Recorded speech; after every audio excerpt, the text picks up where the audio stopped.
Hello friends, আসসালামু আলাইকুম। আজকের রেসিপিতে স্বাগতম জানাচ্ছি। আজকে কিন্তু ঝটপট ভীষণ ভীষণ মজাদার একটি রেসিপি নিয়ে চলে আসলাম। যারা নতুন রাঁধুনি তাদের কিন্তু আজকের রেসিপিটা কাজে আসবে। আর এটা খেতে কিন্তু দারুণ মজা, আর বাচ্চা থেকে বড় সবাই অনেক বেশি পছন্দ করবে। তো আর কথা না, রেসিপি শুরু করছি।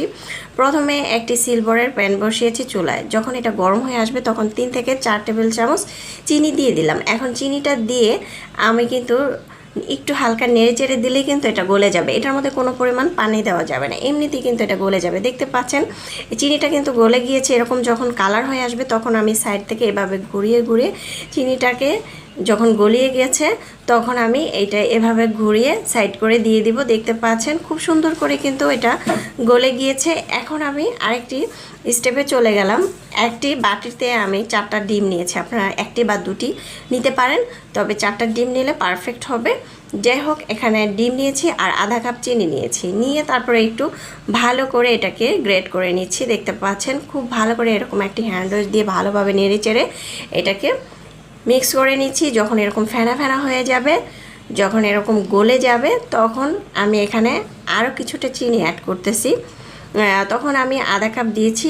মিষ্টিটা আপনাদের স্বাদ অনুযায়ী দিবেন। দিয়ে সামান্য একটু লবণ অ্যাড করতে পারেন। না মিষ্টিতে যারা লবণ খান না তারা স্কিপ করতে পারেন। আর এখানে দিয়ে দিব ভ্যানিলা এসেন্স। তারপর আমি এখানে জাল করা লিকুইড দুধ দিয়ে দিলাম হাফ লিটার। জাল করে গরম করে নিয়েছি।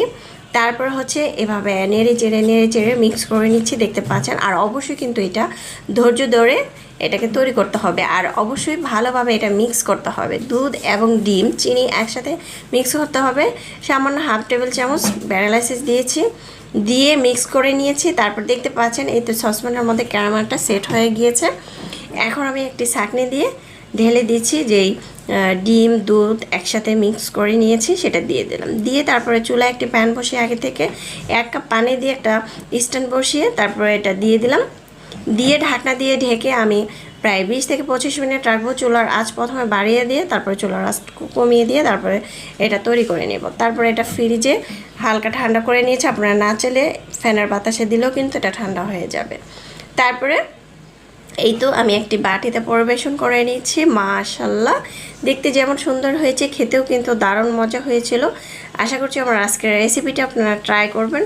রেসিপি ভালো লাগলে চ্যানেল সাবস্ক্রাইব করে লাইক দিয়ে পাশে থাকবেন। যারা ফেসবুক পেজ থেকে দেখছেন অবশ্যই ফেসবুক পেজটাকে ফলো দিয়ে দিবেন। এত নরম তুলতুলে এই মজাদার পুডিংটা কিন্তু ঝটপট চাইলে তৈরি করে নিতে পারেন। আর নতুন রাঁধুনিরা চাইলে কিন্তু ঝটপট রেসিপি ট্রাই করতে পারেন। ছুরির সাহায্যে কেটে নিচ্ছি।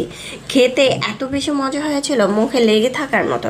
আমরা কিন্তু চাইলে মাঝে মধ্যে এরকম পুডিং তৈরি করে বাসায় তৈরি করে বাচ্চাদেরকে দিতে পারি। বাচ্চারা তো চেটে পুটে খাবেই, তবে বড়রাও কিন্তু অনেক প্রশংসা করবে। এরকম মজাদার পুডিং কে না চায়। বাইরে কিন্তু এই 1 পিস কিন্তু কিনতে গেলে অনেক দাম। তাই আমরা চাইলে কিন্তু ঝটপট অল্প কিছু উপকরণ দিয়ে চাইলে তৈরি করে নিতে পারি। খেতে অসম্ভব মজার হয়েছিল। আমি তো চেটে পুটে খেয়ে নিচ্ছি, দেখতে পাচ্ছেন।